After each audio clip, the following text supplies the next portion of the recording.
राजस्थान में समरावता हिंसा का मामला इन दिनों लगातार जमकर चर्चा में बना हुआ है। इस बीच बामनवास की कांग्रेस विधायक इंदिरा मीना ने बड़ा बयान देकर सियासत में हलचल पैदा कर दी है। उन्होंने समरावता में ग्रामीणों पर पुलिस की बर्बरता के कारण इसकी तुलना मणिपुर हिंसा से कर दी है।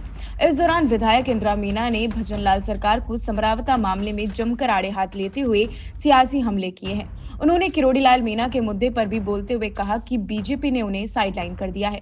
कांग्रेस की बामनवास विधायक इंदिरा मीना गुरुवार को टोंक पहुंची, जहां उन्होंने थप्पड़ कांड के बाद जेल में बंद नरेश मीना से मुलाकात की। इधर जेल से निकलने के बाद इंदिरा मीना मीडिया से काफी देर तक आक्रामक तरीके से दिखाई दी। उन्होंने कहा कि समरावता हिंसा मणिपुर हिंसा से कम नहीं है।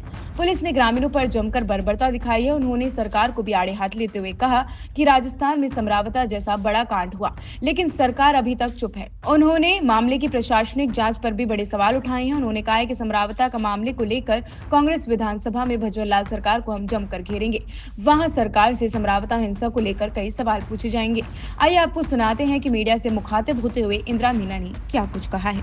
कोचिंग किस तरीके की ये मुलाकात है, किस तरीके के मायने इसमें निकाले जाए? देखिए, जिस तरीके से पूरे राजस्थान के अंदर एक बहुत बड़ा प्रकरण समरावता कांड हुआ और पूरे देश ने इसको देखा। उसके बाद मैं पिछली बार भी आई थी मिलने, इन लोगों ने मिलने नहीं दिए थे पिछली बार मुझे। और अब दोबारा से, क्योंकि हमारा सत्र चलने वाला है, कल से हमारा विधानसभा सत्र चलेगा और जिस तरीके से हमने सवाल भी लगाए हैं कि समरावता कांड के अंदर आप लोगों ने क्या किया, क्या नहीं किया, उसके बारे में हम कल बात करेंगे। कल से हमारी जो प्लानिंग होगी वो पूरी तैयारी के साथ में। और आज मैंने नरेश मीणा से बात करने का इसलिए यहाँ निर्णय किया कि क्या क्या घटनाएं वहाँ पर हुई और कुछ चीज़ें ऐसी भी हो सकती है जो कि हमें हमारी नॉलेज में नहीं हो बाहर, तो इसलिए मैं यहाँ आज मिलने का मैंने इनसे विचार किया। और सबसे महत्वपूर्ण चीज़ है कि जिस तरीके से बंद रखा जा रहा है, जिस तरीके से जमानत नहीं हो रही है, मैं तो इसको आम एक निर्दलीय प्रत्याशी के रूप में नहीं, एक समाज का एक व्यक्ति है और एक आम आदमी के तौर पर भी हम इसको देखें तो एक थप्पड़ वाले कांड में इतना बड़ा सज़ा और इतने टाइम तक बंद रखना, ये मैं समझती हूँ कि जायज़ नहीं है।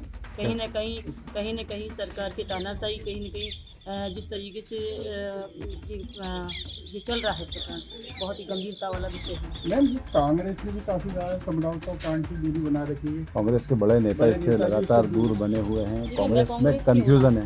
मैं कांग्रेस की हूँ और फर्स्ट दिन से ही जैसे कि घटना हुई उस समय मैं महाराष्ट्र में थे और वहीं से मैं लाइव आकर इस प्रकरण के बारे में मैंने बात की। और जिस तरीके से दोषी अधिकारी थे जिन्होंने लोकतंत्र की हत्या की, उनका आज तक एक नोटिस जारी सरकार की तरफ से नहीं हुआ, उन पर जांच नहीं हुई। और एक थप्पड़ मारने वाले कौन सा नेता ऐसा है जिस पे मुकदमे दर्ज नहीं है?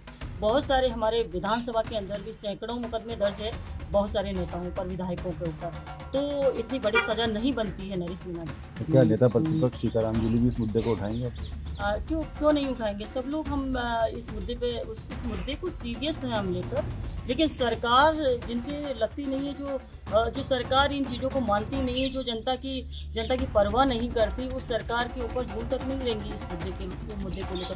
कितने लोगों का नुकसान हुआ, कितने लोगों की गाड़ियाँ भी जलाई गई और वो जनहानि वो बच गया। थोड़ा सा मैटर की जनहानि नहीं हो पाई।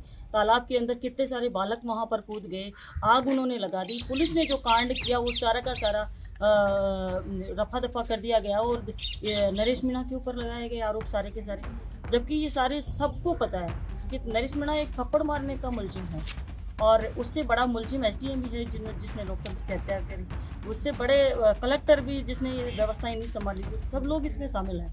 नरेश मीणा जी क्या बात हुई अंदर?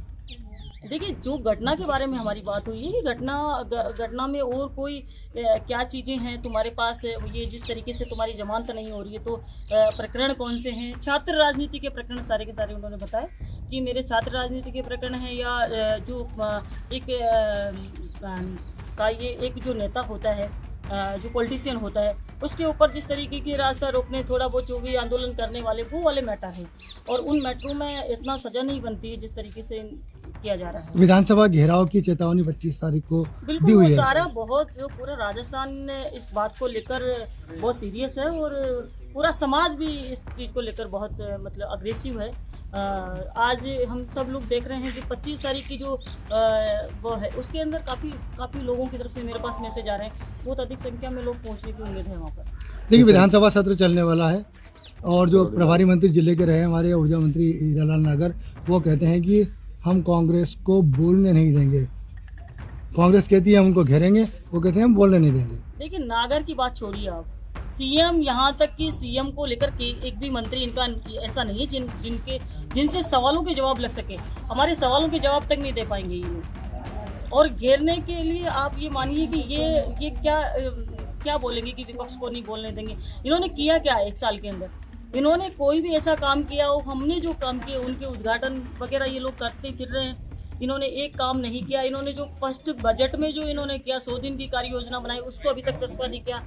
अब तक इन्होंने कुछ किया ही नहीं, तो क्या नहीं बोलने देंगे? बोलने के लिए हमारे पास बहुत सारे मुद्दे हैं और वो तो सदन चलेगा तब पता चलेगा आप लोगों को। सरकार के एक बड़े मंत्री हैं किरोड़ी लाल मीणा, उन्होंने अनुमति मांगी है अनुपस्थित रहने के लिए विधानसभा से, किस तरीके देखते हैं? देखिए अब ये किरोड़ी लाल मीणा जी हमारे समाज के भी बड़े लीडर हैं। तो हम लोग के भी एक सीनियर नेता जो कांग्रेस से संघर्ष किया, जो कांग्रेस के सामने जो खड़े रहे बीजेपी की तरफ से, वो माननीय किरोड़ी लाल जी थे।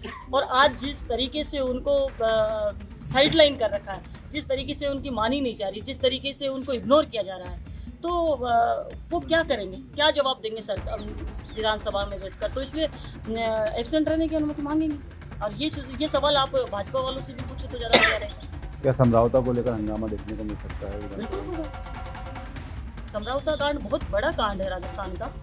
ये मणिपुर की घटनाओं से कम नहीं है ये। और ये इस पर सरकार चुप है। सरकार ने आज तक एक शब्द नहीं बोला और सवाल भी लगाया हमने विधानसभा के अंदर। कुछ देखते हैं सवाल का जवाब देंगे या फिर पहले के जो सवाल पेंडिंग चल रहे हैं उन्हीं की तरफ पेंडिंग चलाएंगे। ये प्रशासनिक जांच चल रही है, एसटी आयोग जांच कर रहा है, लेकिन जो न्यायिक जांच की मांग है वो अभी तक प्रशासन ही कुछ गड़बड़ कर रहा है, तो उसमें प्रशासनिक जांच क्या करेगी?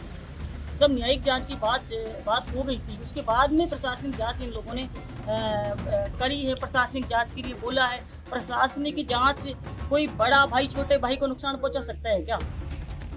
तो कोई उम्मीद वाली बात नहीं है कि प्रशासनिक जांच ये लोग ढंग से कर पाएंगे। लेकिन नरेश मीणा के समर्थक कहते हैं कि राजनीतिक षड्यंत्र है नरेश जी मीणा के कैरियर को खत्म करने का। देखिए राजनीतिक षड्यंत्र तो बहुत बड़ा है। राजनीतिक षड्यंत्र भी है और राजनीतिक षड्यंत्र के अलावा जिस तरीके से इनको बंद किया गया है, जिस तरीके से बच्चों को मारा गया है, यहाँ पे जितने भी 50-52 जो बच्चे बंद थे उन सब के हड्डियाँ तोड़ी गई है, तो ये बहुत बड़ा मैटर है। ऐसा छोटा मोटा मैटर नहीं है। गांव में जब मैं जाके आई हूँ, गांव की महिलाएं, गांव के बच्चे आज भी उस दहशत को याद करते हैं तो रोने लगते हैं। इस पूरे मामले में कहीं ना कहीं कांग्रेस की देरी एक बड़ी चूक मानती है। अगर कांग्रेस चाहती शुरू में अगर घेराबंदी करती तो दूसरे तरीके के दृश्य हो सकते थे। आज कहीं ना कहीं चूक हुई है मानती है? नहीं, चूक क्या विषय है? मैं खुद लगातार इस कांग्रेस के बड़े नेता इस पर बोलने से बचते रहे। देखिए सांसद नहीं आते हैं। पूर्व डिप्टी सीएम सचिन पायलट यहाँ से हैं, वो नहीं जाते हैं। कहेंगे और सरकार के लेवल पे मैं भी कांग्रेस की हूँ, तो मैं तो मेरी बात कर रही हूँ और लगातार इस प्रकरण में मैं बात करती आई हूँ जैसे भी। और अब विधानसभा में भी देखने को मिलेगा आपको। अब घेरेंगे इस मुद्दे को लेकर हाँ, कांग्रेस? बिल्कुल। Thank you ma'am.